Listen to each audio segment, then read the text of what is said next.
హరి ఓం. వేదాంత విజ్ఞానము పాఠము 25.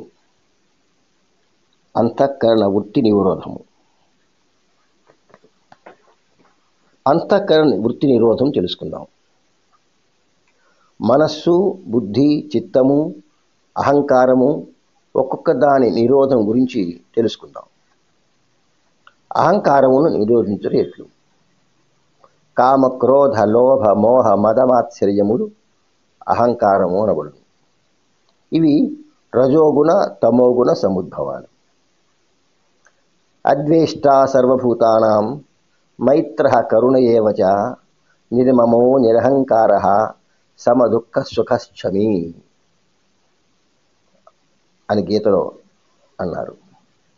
సర్వభూతములందును ద్వేషభావం లేకుండుట, అహంకార మమకార వర్జితుడై సుఖదుఖములను సమముగా చూచుట, ఓరిమి కలిగియుండుట.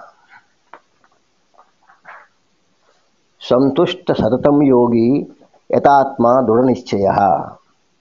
సదా సంతుష్టి కలిగి మనోనిగ్రహముతో జీవిత లక్ష్యమును గూర్చిన దృఢ నిశ్చయముతో ఉండుట. ఈ సద్గుణ సంపత్తిని అలవర్చుకున్నచో అహంకారము నుండి నిగ్రహించకొనవచ్చును. ఇక చిత్తం. పూర్వ జన్మల యందును ఈ జన్మలోను నిత్యము మనము చేసిన చేయుచున్న పుణ్య పాప కర్మల ఫలమును ఈ భాగమందు లిఖించబడును. అనగా ఇది టేప్ రికార్డర్ లాంటిది అని అనుకున్నాం పూర్వం. మనకు తెలియకుండానే సమస్తము ఇక్కడ రికార్డ్ అయిపోతుంది. మన సంచిత ఫలము ఇచ్చట ముద్రించబడి ఉండును. అందులో కొంత భాగము ప్రారబ్ధ కర్మ రూపమున ఈ జన్మలో అనుభవించుతాము. మన చిత్తము పుణ్యపాప కర్మల ఫలాన్ని రికార్డ్ చేసి ఉంటుంది అని తెలుసుకున్నాం పూర్వపాఠాల్లో. చిత్తమును నిర్మలము చేసుకుంటే దాని వృత్తి నిరోధం చేయుట. అది ఎట్లా సాధ్యం?